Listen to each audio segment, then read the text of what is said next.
sa lahat ng pagpapanak. Colossians, nakalagay po yan, 1:12. Ang sabi doon, give thanks to the Father who has qualified you. Amen. At hindi natin kailangan ng approval ng tao para makapagpatuloy tayo. Sapat na alam mo na kinwalified ka ng Diyos kahit kay Kristo. Approve ka na kay Lord, amen? Si Lord ang nag-approve sa atin. Hindi mahalaga approval ng tao. Ang mahalaga, kinwalified ka na ng Diyos. At tatandaan mo to, ang mga tao na kinwalified na ng Diyos, na in-approve na ni Lord, kapatid, hindi kayang i-disapprove at disqualified ng tao yan. Amen? Huwag mong pakinggan yung mga bulong-bulong. Ikaw ay tunay na pinagpala ng Diyos.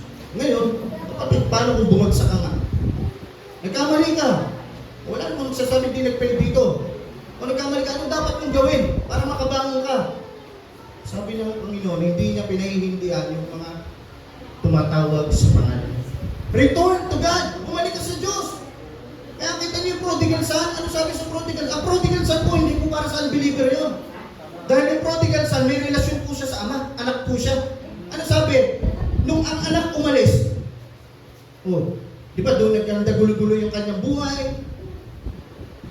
Pero nung bumalik siya, di ba sabi, iniintay siya ng ama. Araw-araw matindi doon. Sabi nga, araw-araw siya iniintay. Ganun, mapagmahal ang ating ama sa langit, hindi tayo tataboy. Amen? So kung tayo nagkamali, siya inamin niya sa sarili niya, nagkamali siya, ano ginawa? Bumalik siya sa ama. At, grabe, hindi pa siya nakakarating doon. Ang ama nakatingin na pala. Iniintay, inaasahan natin yung pagbabalik. At talagang biyakap siya ng kanyang ama na nasa langit. At tingnan po, ang mga nandoon sa palasyo, mga kapatid. So return to Him. Yun ang una mong dapat gawin kung nakita mong bumagsak ka. Bumalik ka sa Kanya, aminin mo sa Kanya bilang pagpapakumbaba na nagkamali ka. Alam nyo, mahirap kong bumalik sa Diyos. Lalo kung hindi mo inaamin na ikaw ay nagkamali sa Kanyang harapan. Kailangan magpakababa po tayo. Hindi natin nagkamali ako eh. Panginoon, nanghinga ako, bumagsak ako. At yun yung gusto ni Lord. Yung umamin ka sa Kanya na nagkamali ka. Alam niya naman yan eh. Pero gusto niya i-confess mo sa Kanya. So, pagkatapos mo i-confess, bumalik ka sa Panginoon. Nandito ka na sa Panginoon. Dito ka na mag-decide. Ano yung susunod na decision? No turning back. Hindi ka na tatalikod sa Panginoon. Hindi ka na lalayo sa Diyos. At higit sa lahat, hindi mo na babalikan yung binagsakan mo. Amen! So sa ganung paraan, makakabangon ulit tayo. Sa ganung paraan tayo makakabangon ng Diyos. Amen po ba? You are already forgiven. Tanda mo yan. And right now, you are righteous. Matuwid ka na sa harapan ng Diyos. Not because may righteousness ka, but because of Christ. Hallelujah. Palakpakan po natin.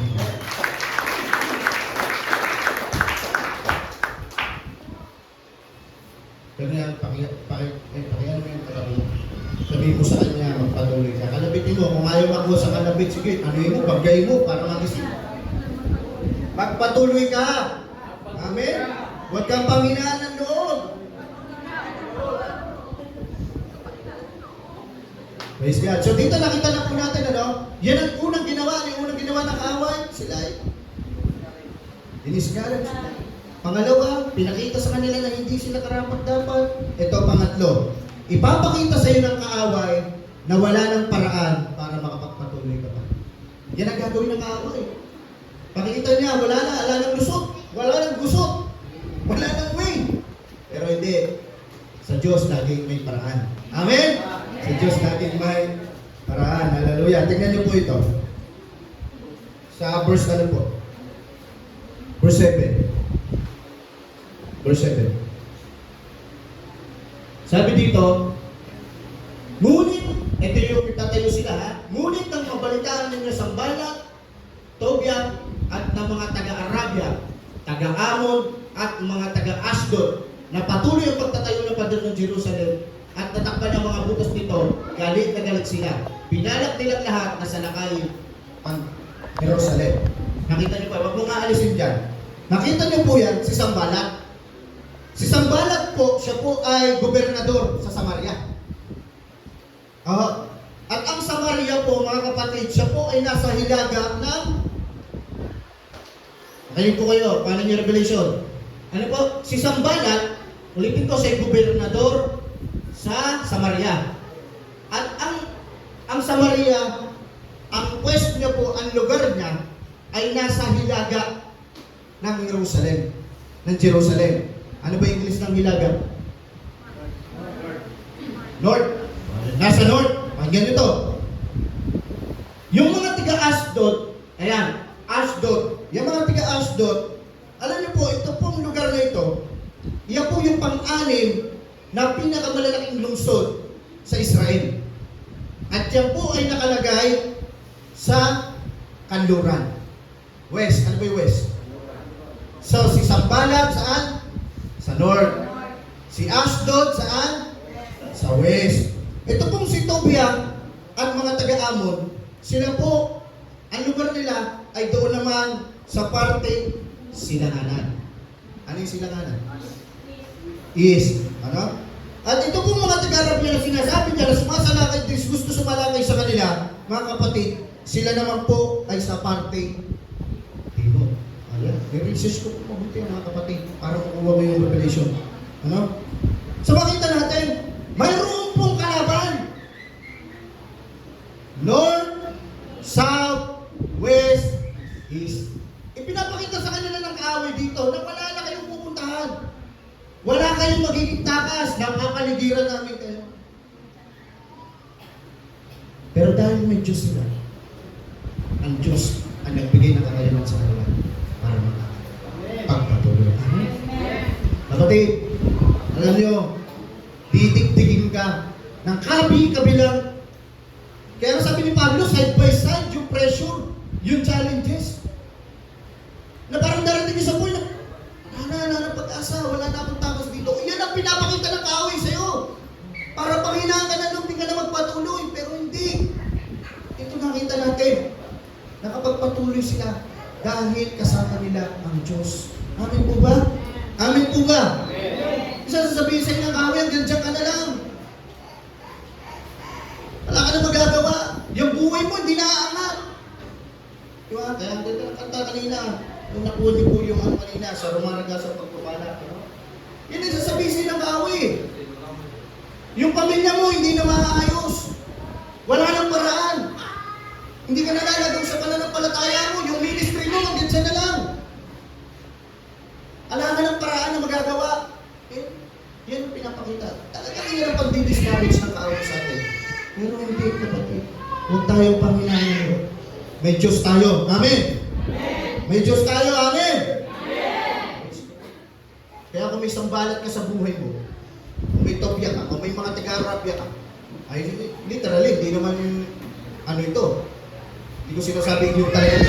Ibig sabihin, yung merong spirit ng Tobiah, ng Sanballat, kapatid, na gumagawa ng takot sa iyo, na nagbibigay ng takot sa iyo, nagbibigay ng dahilan para ikaw ay hindi na magpatuloy, yung gumagawa ng paraan para i-discourage ka.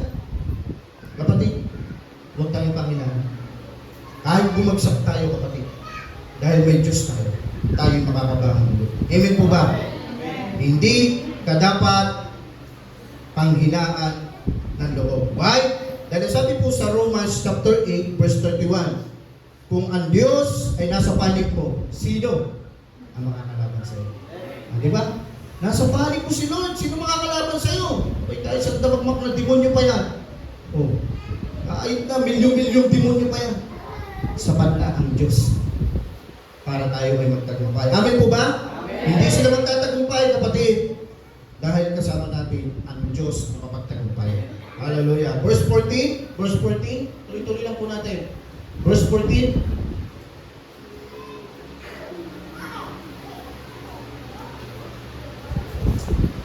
Amen. Tingnan po to. Habang pinag-iisipan ko ang kalagayan namin, pinatawag ko ang mga pinuno. Ito na, nag-isip-isip niya si Nehemiah at tinawag na ang mga pinuno, mga opisyal at mga mamamayan, at sinabi ko sa kanila, huwag kayong matakot sa mga kalaban. Alalahanin natin ang makapangyarihan at kamangha-manghang Panginoon. Makikipaglaban tayo. Ito na yung encourage niya na. Dahil pinanghihinaan ng loob huwag kayo Panginoon, mayroon tayong Diyos na makapangyarihan, higit sa lahat. Amen? At ang sabi niya, makipaglaban tayo para maligtas natin ang ating mga kamag-anak, mga anak, mga asawa, pati na ang ating mga bahay. So yung mga asawa dito, hindi lang isang tao kinakausap dito. Baka isipin, isang tao kinakausap. Ay, mga asawa, hindi yun. Marami po silang kinakausap, buong bayan ni-encourage po ni, dito, ni Nehemiah. So sabi niya, magpatuloy kayo. Ano gusto sabihin ni Nehemiah? Makipaglaban kayo. Ilaban niyo pananampalataya niyo sa Diyos. Amen! Amen! Ilaban natin yung pananampalataya natin. Bakit? Because the more you fight for your faith in God, the more you will see the victory of the Lord in your life. Amen? Ha? Habang lalo ka lumalaban at papatuloy, doon mo makikita yung pagtatagumpay ng Diyos. Amen po ba? Sa lumaban, huwag yung gumawa lang ang kaaway, diniscourage ka. Hindi ka na pupunta sa Panginoon. Hindi ka na magbabasa ng Bible. Hindi ka na mananalangin. Hindi ka na aakapin. Kapatid, wag, ilaban natin yung pananampalataya natin sa Diyos. Amen po ba? Pangalawa, na ilalaban mong ilaban para magpatuloy ka. Magkaroon ka ng kalakasan ng Lord. Diba, tignan nyo. Sabi dyan, ilaban nyo yung inyong mga pamilya. Kaya ka nagpapatuloy dahil lumalaban ka para sa pamilya mo. Amen po ba? Fight for your family. Do not give up. Tingnan nyo po sila. Alam ni Nehemiah, dapat di po sila nagpatuloy, nakasalalay po yung buhay ng kanilang mga mahal sa buhay. Nakasalalay yung buhay ng kanyang asawa, ng kanyang pamilya, ng kanyang anak. Kaya nagkaroon po sila ng kalakasan ng loob para sila po ay magpatuloy. Kapatid, kaya tayo nagpapatuloy sa Panginoon. Huwag mong isipin na para sa sarili mo lang. Kaya dapat di ka dapat panghinaan ng loob na lumayo. Kapatid, kaya ka nagpapatuloy dahil may pamilya na umaasa sa'yo. At may pamilya na maaaring maligtas kung sakaling magpapatuloy at magpapatuloy ka. Eh kung ikaw yung mayaw, paano yung anak mo? Paano yung asawa mo? Paano yung mga mahal mo sa buhay? Na dapat aabutin ng Diyos sa pamamagitan mo. Amen po ba? Kaya dito sabi ni Nehemiah sa kanila, magpatuloy kayo para sa inyong mga anak, sa inyong asawa, sa inyong mga kamag-anak. Amen, kapatid. Alam niyo po, ang pamilya po, napakahalaga po niyan. Huwag po natin babalawalay ng pamilya. Oo. Papakita po sa inyo kung gaano kahalaga ang pamilya. The first is constituted by God. Kaya pamilya po ang puro topic po natin ngayon. Pamilya po ang unang itinatag ng Diyos, kapatid.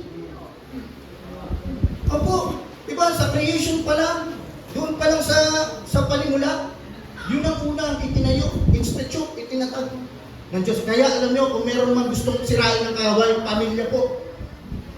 Una niya pong sinusira ang pamilya bago ang church, kapatid. Bago niya masira ang buong bansa, sisirain niya ang pamilya. Bakit? Saan po ba nag-uumpisa ang isang barangay? Kailangan meron pong mga ilang piraso ng pamilya. Tama po ba? Kailangan meron komunidad. Meron ang komunidad kasi group of people. So, bago magkaroon ng barangay, ng isang lungsod, kailangan maraming group of people para matawag sila. Para magkaroon naman ng, pag nadagdagan pa, dumami pa ng lungsod, ng pamilya, dyan naman nabubuo yung isang probinsya. Kapag dumami pa, nabubuo yung isang bansa. So ngayon, tanong ko, saan nagsimula yung isang bansa? Sa pamilya. Kaya kung may sisiraan ng kaaway, pamilya muna. Pag nasira ng kaaway yung pamilya, yung buong bansa, mahahawakan niya na. Tama ho ba? And even the church, bago makubuo isang church, pamilya muna. Naalala nyo? May pamilya tayo dito eh. Tama? Nakuha nyo ba? So kaya yan ang unang itinatag ng Diyos at yan ang gusto pinipilit sirain ng kaaway. Kaya nga tindi ng mga balita ngayon, kapatid. Magpatuloy tayo sa Panginoon, magpatuloy tayo magpakain sa Panginoon, manalangin para sa Panginoon. Dahil yung mga anak natin, prone yan sa mga krimen. Di ba yung bata, ilang taon yun, pinagsasaksak? 10 taon, pinagsasaksak na nito na trending yun 18 anyos. Walang alam-laming bata. Kaya tayo magpatuloy tayo manalangin para sa ating mga anak. Huwag na huwag tayo humihinto sa Panginoon. Dahil ang mga anak natin, maaaring sila po yung mag-suffer. Oo. Meron pa, yung isinusulong ngayon, kaya ando sa GC namin, yung mga pastor, sa GC namin. Ano po, pinasa ni pastor yun, yung ano tawag doon, Songgo ba yun? Soji? Oh. Soji? Ano ba yun? Di ba yun yung parang sinasabi nila, Como-pledge daw yun. Ito naman yung parang magkaroon ng parang same-sex marriage, ano? Na magkaroon na ng karapatan. Oh. Anong target niya? Target niya, pamilya. Di ba? Sa pag-aasawa yan eh. Yung marriage ang target niya.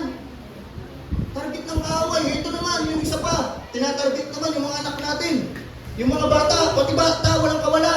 Target na rin ang kaaway. O ano to? Yung bagong palabas. Sa Pasko ba ipapalabas yun? Hindi na Pasko yun.